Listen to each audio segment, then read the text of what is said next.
आगे अगर मैं बात करूं भाई, देखिए क्या क्या आपको चाहिए होगा, इतना जरूर ध्यान दे लीजिए कि जो मेल हैं उनकी 12th योग्यता या फीमेल की 12th योग्यता, बस दोनों का बिल्कुल सेम होता है। फिजिकल तो दोनों की अलग अलग कंडीशंस है, 3 चीजें होती हैं फिजिकल में, रनिंग है, लॉन्ग जंप और हाई जंप है।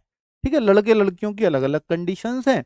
यहाँ पर जो एक ध्यान देने वाली बात है कि जनरल के लिए 18 से 25 एज है, ओबीसी एससी ओबीसी के लिए 18 से 28 है, लड़के हों चाहे लड़कियां, और एससी एसटी के लिए 18 से 30 है। ठीक है। डीएल जो चाहिए वो लड़कियों को नहीं चाहिए किसी को भी, केवल लड़कों के लिए चाहिए, और वो भी आपके फिजिकल के समय आपके हाथ में होना चाहिए।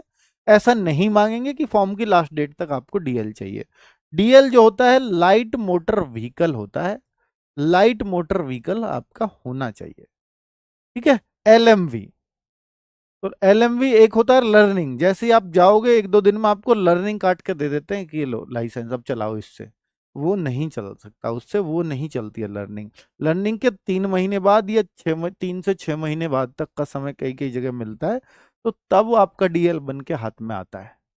तो इस तरह से आप ये मत मान लें कि भाई मैं तो जाऊंगा 2 दिन में लाइसेंस बन जाएगा, नहीं बनता है।